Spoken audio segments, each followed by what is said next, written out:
see your growth, it's amazing. Always evolving on a daily. All right, so welcome back to part 2. So after we graduated, you got the opportunity. You want to talk about the opportunity why we went to Indiana? Well, yeah, you could talk about Indiana. I spoke a little bit in the last segment around doing research at Ohio State for the summer. So this research program at Ohio State kind of set me up for what I wanted to do after college. I think going through college, my whole line of thinking was always that I didn't really know what I wanted to do next, but I just didn't want to work, if that makes sense. Like, I felt like going into the workforce is like I'm going to work for the next 30, 40 years of my life. So all I ever knew was school. By that point, I felt like school was this saving grace or this medium for me to get out, right? To get out the neighborhood, to change my family's life. So I figured I'm going to try to go to school.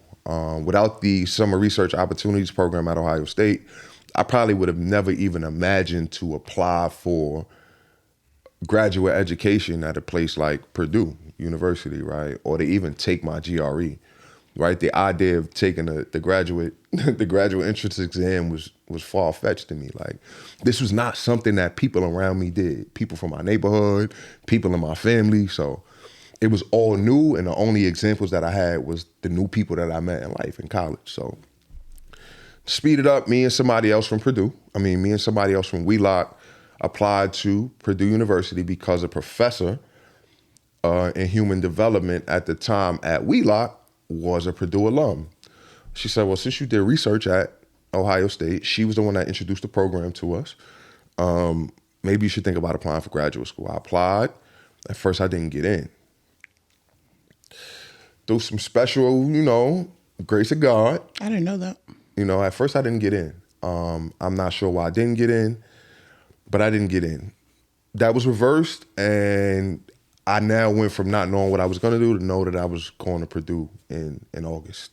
So you go from graduating in June to heading to West Lafayette, Indiana in about August, right? And that opportunity presented a lot. I received a teaching assistantship where part of my funding to be there, to be a full-time student, to get the stipend that I couldn't really work for. I had to be a full-time student. So when you set up in a Research One institution, if you find the right funding, right, I had funding from 2 departments, the African American Studies Department and American Studies. African American Studies Department, as a instructor in training, as a professor in training, required me to teach, or TA.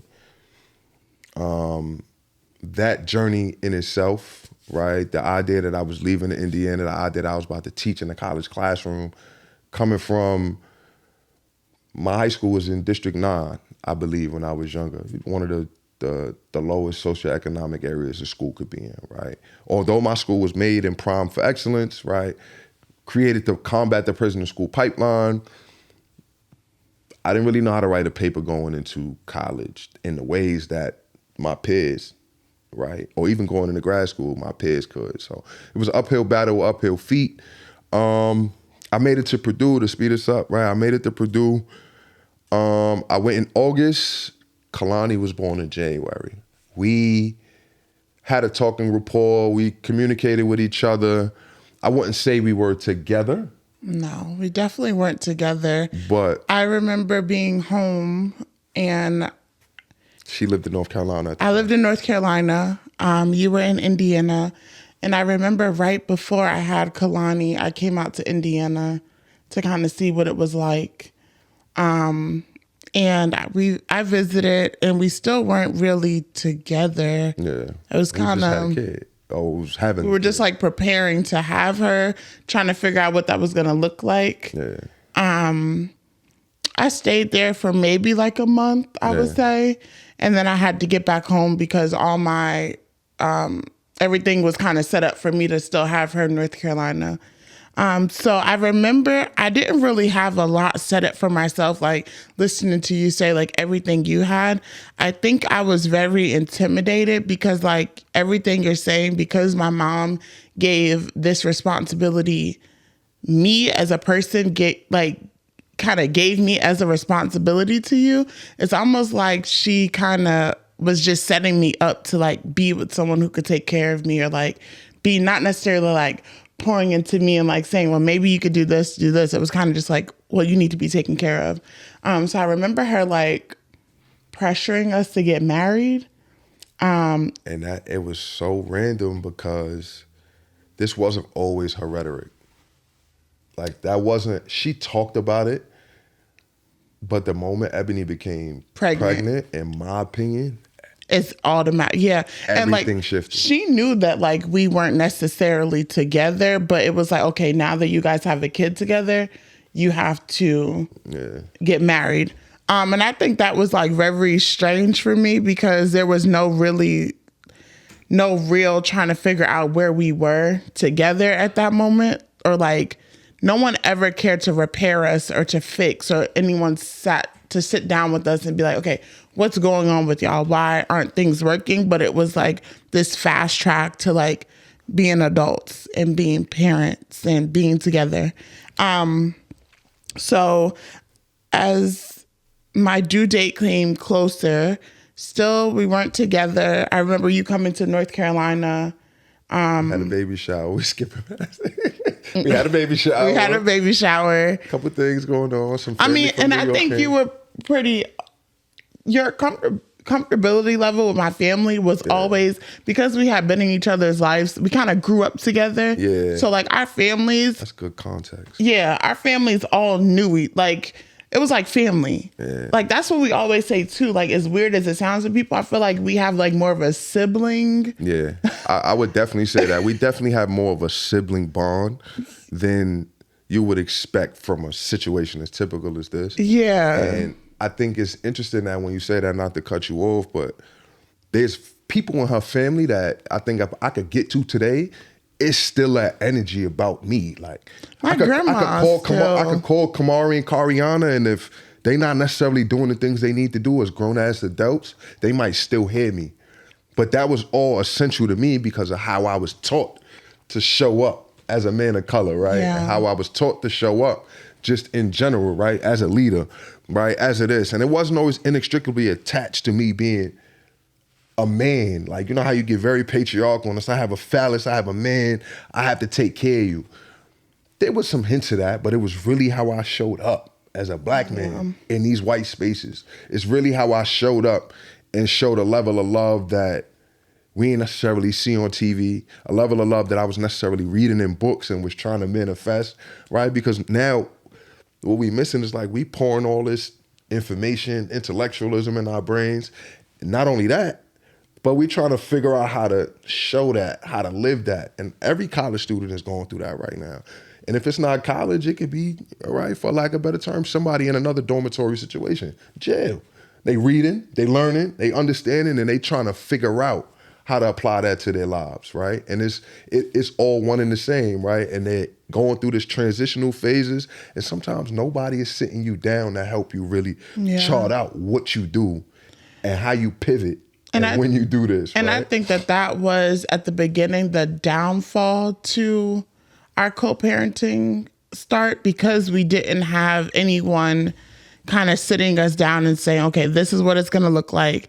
This is what you're going to be responsible for. This is what you need to work on. We kind of like literally just went into it like okay, how we like get everything out. Yeah, like really just like, okay. So I had Kalani January 2nd, 2015. She had to be in the NICU for about 3 weeks, I would say. I was supposed to have her December 23rd. They didn't induce me. She wasn't trying to budge. Yeah, she wasn't budging. My cervix wasn't ripening. I think that's how you say it. Yeah. So it was like a long process. We still hadn't figured out what it was going to look like with you being in Indiana, with me being in North Carolina. We still didn't really know what us being parents were going to look like up until her being born. Yeah. So we both, it's so funny because with her being born, you actually, like, you were able to hold her Yeah, I and had see Kalani her. like the first 30, 40 minutes of her life. Yeah. By myself. I had an emergency C-section, so I didn't get to hold her. I didn't really get to see her. And then they had to rush her off to the hospital that was like an hour away right after I had her. Just the way they induced my pregnancy, the medicine was going to her and not me.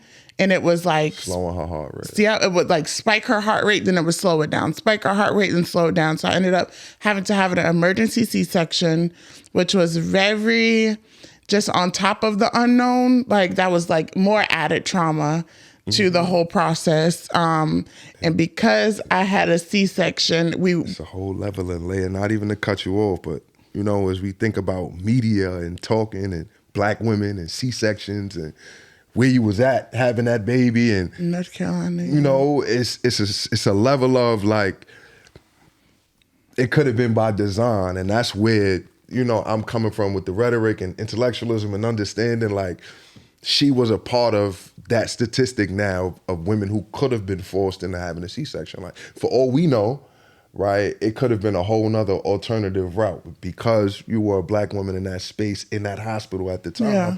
This is what they know to do to women of color, right? Yeah, that makes Absolutely. sense. But so I feel like that journey kind of started off just very traumatic. We had to stay at the Ronald McDonald House Or in one room with 2 beds. and her mommy. And my mom. So it was us in a twin bed and then my mom In in a another twin bed. bed. And we would like go up to the hospital every day and visit with her from like the beginning of the day to the end of the day. Then we would come back to this room. I think my mom stayed for like maybe the first 3 or 4 days. And then she kind of left and just like allowed us to kind of, I think my mom also in that moment was figuring out that like, okay, they need to figure out what they're doing. Like I remember my mom almost, I think she kind of felt like the third wheel, but like the glue at the time holding us together. And I think when she left us at the Ronald McDonald House, that was the first time that we actually had to like talk and process things. And talk as Kalani's parents, like the first real moment as Kalani's parents. And I think that we did an awesome job at it. I think that parenting came to us, like it was very easy. It was very like, it was an instinct for us because we were so used to taking care of people around us. Like you said, our little cousins at the time, like we were that person for everyone. Like we were already taking care of everyone. So doing it for our own kid in that moment was very, I think that was like the beginning of like me seeing this journey in my head. Like, okay, maybe this can work. Even though we're still not having conversations, even though I don't know what to expect, I feel very overwhelmed because like, I feel like everyone was looking at Ivan, right, as like, this is this guy who has like all these opportunities and now he has a baby and now he has this baby mama and she don't know what she gonna do. She don't know. And it's so funny now that I'm a creative and I do hair, makeup, and like that was always me, but I didn't necessarily have the support or people understanding the way my mind worked maybe. So always just seemed as if like I wasn't good enough. And I think I went into that co-parenting, relationship thinking I wasn't good enough. I felt like I was like looked down upon. So I wasn't really confident as a mother going into co-parenting, but I knew that I had the support of my mom. And that's kind of what like kept me going because like my mom, at first she was like, okay, you're pregnant. Like she wasn't ecstatic, but she said the only thing I asked is that you graduate before, you ever did anything. She's like, you did that? Because it was 2 weeks before. So she supported me through that co-parenting. So I think like me going to Indiana after we had her, my mom supported that decision. I think that at first it was hard for her, but she understood like, okay, you're responsible, kind of went back to like what she knew of you. Yeah. And I went to Indiana. Still, we're not together. Still, we're not talking about what things look like between us, but I now have your baby. You have this opportunity in Indiana. I don't have anything set up for myself right now in North Carolina, so I need to go to Indiana. I don't think your parents were the happiest about it, which I understand, because they were thinking Ebony is going to get in the way of this opportunity that you worked so hard for. I think, not to cut you off, I think if we could circle, I think Ebony shared a space where she resented me because I feel like at a time, my rhetoric to her was that I wanted more for her than she wanted for herself. But I don't think it always came out that way. That's what I'm saying. Yeah. I think that we struggled in that space and a level of resentment was created around me even feeling like that because I showed it and showed it not always in the nicest ways. So in the ways that people will push off, well, he has all these things planned, from people around us to her family even. Oh, if you have a little girl, she gonna be on point. Ivan's this. I mean, I even showed up a certain way with her family, right?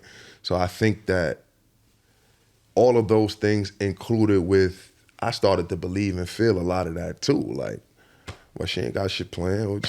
I'm just gonna carry this shit forever. Like, and I think it showed in kind of visceral ways, not in ways that was nice, right? Not in ways that was encouraging to somebody that was that age, right? There was always a level of, I carried my age, but then 10 to 12 years extra too, trying to kind of show and be a role model.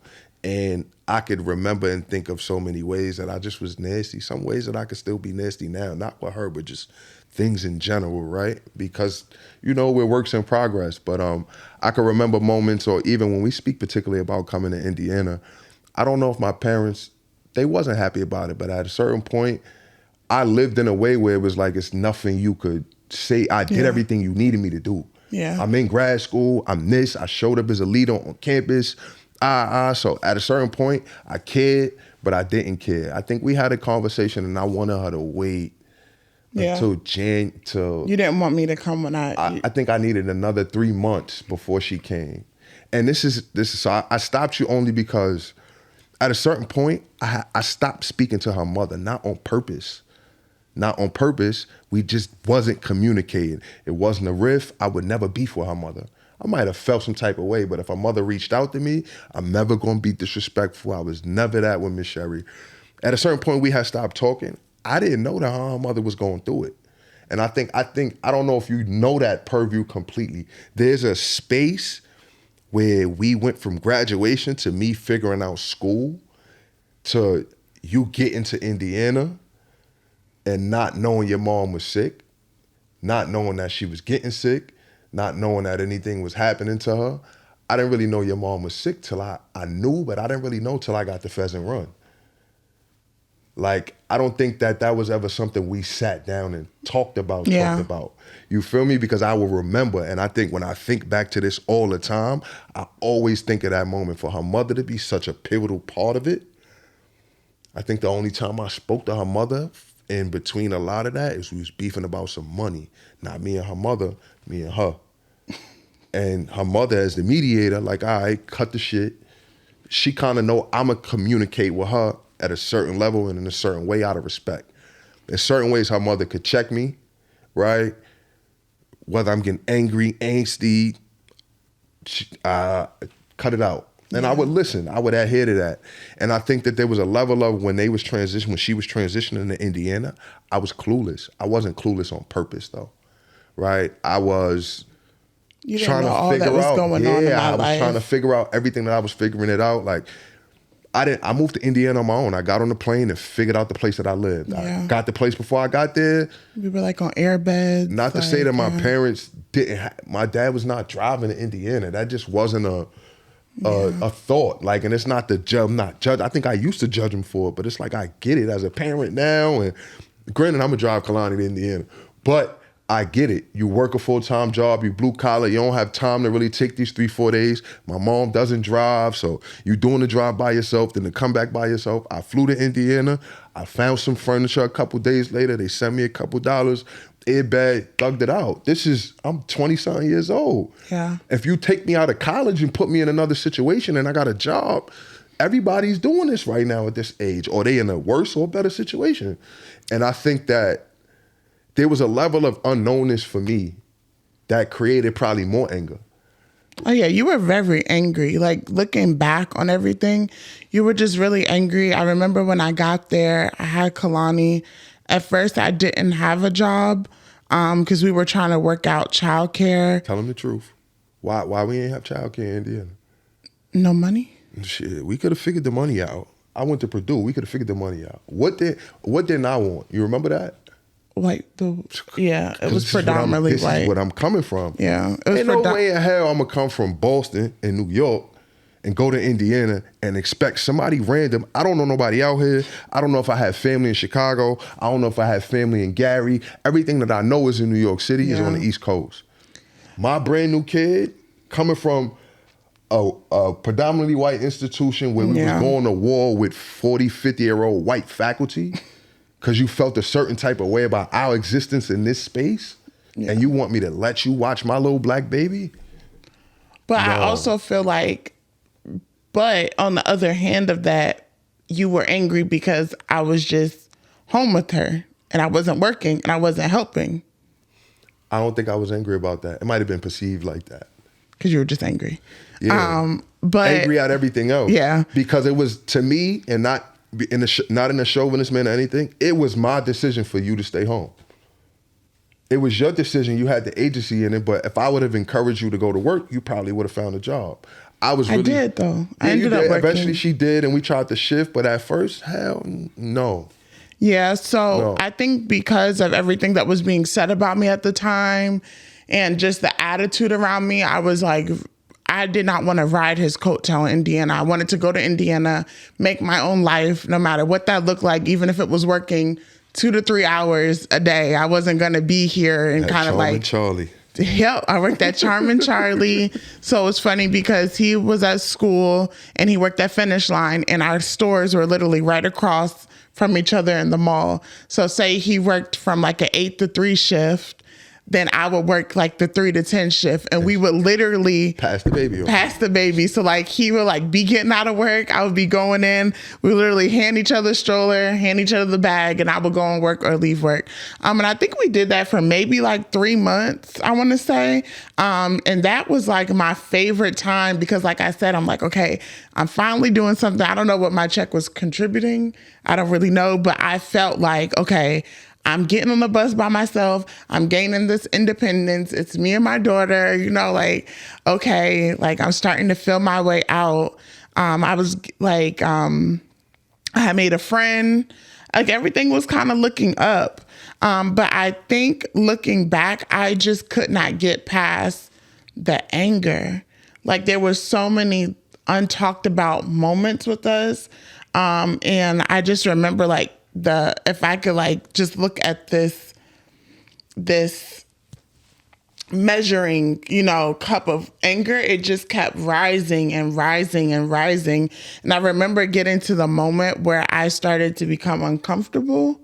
I remember your mom coming to visit while we were co-parenting, while we were in Indiana, and the way that you were like treating me, you started treating me that way in front of your mother. Yeah. And I think that was a huge sign for me, like, okay, so this is like what it is, like we're not going to escape this. Because usually you try to put on around people and like, but when that didn't change and I was said, okay. So I remember reaching out to my mom and making a plan where I wanted to go home. I don't think I necessarily included you in that plan. I kind of like started moving in my own manner. This is by October. So if she came out there, No, I didn't come out January. I came out there. Kalani was 3. Kalani was maybe... She was maybe February, March. Yeah, so... By October, they was gone. I would say I was in Indiana, By October, they was gone. Yeah. October 10th. You know the date? I know the day, October 10th. By October 10th, they was gone. Yeah, so I called my mom. I was like, I know you wanted me to try to work this out. This is not conducive to anything that is like positive for me. I remember just being in such a like fragile space where like if someone would have went like boo, I would have cried. Like I was very just like fragile. I didn't really have anyone speaking life to me at the time. I mean, Jamie was always like that. I think so. Our godmother to Kalani's godmother, we both had the same relationship with her at a point in time. But I think around this time, things start to like maneuver. She's a big part of our co-parenting, which we'll probably get into the next episode, like finding our way through co-parenting, like our village. But Indiana was just like such a turning point for me. And I remember like making that decision, like I'm going to be a single mom. Like I'm just going to have to do this. Like, would it be nice to do it with someone? Yes, it'd be nice to allow my daughter to have her father in the same house, but maybe that's just not what that looks like for us. So I remember reaching out to my mom and just telling her like, I can't do it. And her being like, okay, well, I'll get you a plane ticket and you have to come back home. And I remember feeling defeated, but a weight lifted off my shoulder at the same time, because things were just, I had no handle on things, like no grip, like everything around me was just like, and I was just at a standstill. So I know we got into like this last huge fight, and then I was like, okay, we left. And then that was the beginning of our co-parenting journey. Yeah, for sure. For me leaving Indiana and not telling. I think if I could describe those last few months, it still stems back to like one thing for me. I really had no clue how sick your mother was. And I think I keep saying that because... At the time, though, she wasn't that sick. But I think I just had no purview of any of that. Because it's like as soon as you went home, to me, that's how much I feel like is missing for me in the thought process. No, right? she wasn't. So, but I didn't even know that y'all were having disputes. So so it wasn't about her sickness. It was about us just. I didn't know how she was treating you, how she was making you feel. I didn't know that you was going to church and they was making you feel a certain, like, because we weren't talking. And I think to preface all that, like before Ebony was a partner, that was my friend, right? So we had gotten to a point where we weren't talking. About any of that. And at a certain point, we've spent so much time together trying to survive Wheelock that it wasn't just about her being my partner, like, emotionally or, like a boyfriend, girlfriend, but like, all right, this is the person that might really know me at this point and really understand me. And we hadn't talked about all of those things that really added pressure. Like why I came to Indiana. Yeah. So it's like I was being treated like shit at home already. I was being boozled by the fact that you wanted to come early, because even if we not on the best terms, I'm telling you I need until whenever to get us right. Let me get the money situated. I'm 20-something years old. You don't give me the time. Now we stuck in the same rut with the same pot of money. I'm resenting everybody. So the resentment wasn't just you. You just hurt people. You was just the closest person to me at the time. And that shit was bleeding everywhere. Yeah. And I was trying to hemorrhage it. The only thing that could hemorrhage it was the kid. Everybody else was kind of fair game. So I think for me, and even think about it now, I think I just had a level of ambiguity around like, yo, what's going on with her and her mother? Me and Moss are so close now. She treated me like shit. I couldn't stand that. I couldn't stand that right about the time you was about to have the baby. Your mother ain't want to stand in the crib. It's just mad stuff that she was never doing, she started doing. And I thought that it was just with me. And now that I think about it in full context, she was doing the same shit to you and worse.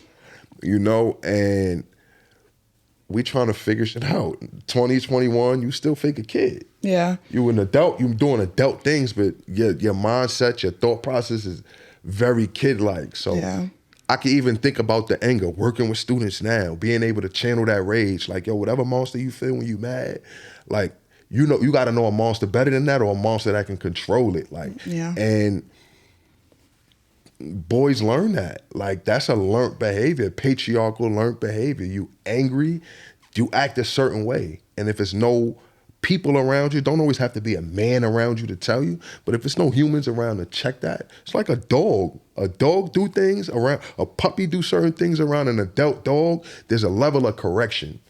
right? A level of correction that sometimes we as humans, we monitor, but we can't necessarily check because that's not our space, right? There's a level of correction that I needed, right? There's a level of correction that didn't exist, and that shit just all came out as anger. It came out as resentment. And I'm sure that everybody who could watch this, people in the room now, you've been to a point where you resent somebody for the way that you've always had to show up for them. And the same things that I resented then, I think I still show up in some of those ways now. I'm just not angry about that shit. Like, try to be a thought partner, try to be an ear to listen, try to keep putting Kalani first, because it's no reason for us not to put Kalani first. We done did all the bickering already, right? So the best resolve is kind of like to figure out, how do we make sure she has the best life possible? How do we make sure that she gets the words of wisdom that we missed at 10, at 13, at 17, at 21? Like, how do we pour those things into her? And I think it's funny because how we dealt with each other informs heavily how we parent. Yeah. Informs heavily how we parent. Like, she really not getting over on us because we done said all the nasty, not nicest shit that we could say to each other. So it's like, all right, if it's just about you, whatever you think you saying to her, she gonna tell me anyway, because it's no qualms in between, So I think that we had to go through all of these things and feel all of these things. And I think it's unfortunate that we had to grow up together without a certain level of guidance. And us growing up together without a certain level of guidance created all the kind of bloodbaths that we had with each other. But I think it lends to why we have such more of a sibling-like relationship than anything else. Like, I could say this confidently, kind of speeding up. There's certain things that she does or ways that she may show up in a space that's not with me, that she'll ask me sometimes, like, yo, I was bugging. Like, yeah, you might have been tripping a little bit. Like, you feel me though? Like, you might have been tripping a little bit, but it's an ode to a level of, we've been around each other 10 plus years. It's 10, she's 10, but we was in school together, 4 years? So it gotta be 13, 14 years, 32 years old, right? So it's like, there's a level of understanding you and your humanity that I have to take out of her being Kalani's mom, or take out of all the nasty shit we might have said to each other. But like, we got to get Kalani to a space where she has to win. I see parent situations in my day job that don't work all the time. And it's always about the parents and the adults and never about the kid. I work with kids all day. I could deal with the kids. Can't stand the adults, right? The adults are the ones who really need the unpacking. The kids have time to figure it out. So I don't know where that segue came from, but it was just a lot of this that we discussing is from a place of not knowing that relationship with your mom, not knowing what was going on. And when I found that, I felt like it was too late. So my frustration is, now I'm mad because you ain't standing on business how I told you to stand on business, one, right? Because it's a level of, you with me, this is how we moving. How we moving on campus is how you should move everywhere else that you go. So it's like, now you went down there, you letting them play with you, and if I was down there, they wasn't gonna play with you like that. Like, there's a level of that, and it's like, I don't know all of that, so now you not telling me, y'all both not telling me, fuck everybody, right? And it's about my kid, and those are feelings, right? Feelings change.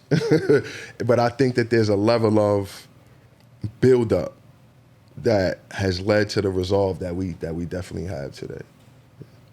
Stay tuned for part 3, where we discuss the journey through our co-parenting. Thank you so much for tuning into the Real Joy podcast. I hope today's conversation brought you closer to finding your own joy and left you feeling inspired. Don't forget to subscribe so you never miss an episode. If you like what you heard, share it with your circle. It might be just the thing they need. Let's keep growing, glowing, and finding joy together. Until next time, take care of yourself and remember to keep it relaxed, relatable, and real. See you soon. I can see you making moves. The chosen one, we steady chosen you. She dope as hell, plus she a Libra too.